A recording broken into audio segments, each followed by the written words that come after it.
జంధ్యమేసినంత మాత్రాన బ్రాహ్మణత్వం సిద్ధిస్తుందా? టోపీ ధరించినంత మాత్రాన ఇస్లాం సారం వంట పట్టినట్టేనా? ఎదపై శీలువ వేలాడదీసుకున్నంత మాత్రాన క్రీస్తు మార్గంలో నడుస్తున్నట్టేనా? జంధ్యమేసుకోమని, టోపీలు శీలువలు ధరించమని నేను చెప్పానా?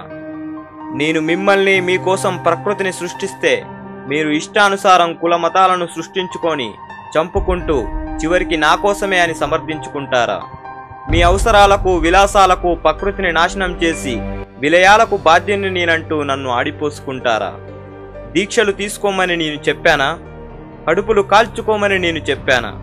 మోకాళ్ళ మీద నడిచిరమ్మని నేను చెప్పానా? మీలో ఉన్న నన్ను కనుగొనలేక గుళ్ళల్లో, మసీదుల్లో, చర్చుల్లో వెతుకుతున్నారు. మీ తల్లిదండ్రులలో నన్ను చూసుకోమని చెప్పాను, చెప్పింది మాత్రం చెయ్యరు. ఆకలన్నవానికి పిడికడు ముద్ద పెట్టలేరు, కానీ హుండీలో కోట్ల రూపాయలు గుమ్మరిస్తారు. మీరిచ్చే కాగితపు నోట్లు నాకు అవసరమా? మీరు సృష్టించుకున్న కాగితాలకిస్తున్నంత విలువ మానవ సంబంధాలకు ఇవ్వడం మర్చిపోయారు. ఎప్పటికైనా మీరు నా దగ్గరికి రావలసిన వారే అన్న స్పృహ లేకుండా బ్రతుకుతున్నారు.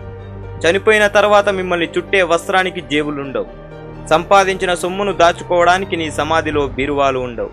చనిపోయిన తర్వాత మీ ప్రలోభాలకు లొంగి లంచం తీసుకొని మిమ్మల్ని స్వర్గానికి తీసుకొచ్చే వారెవరూ ఉండరని గుర్తుంచుకోండి. మిమ్మల్ని సృష్టించి తప్పు చేసి మీ చేతిలో ఆటబొమ్మనయ్యాను.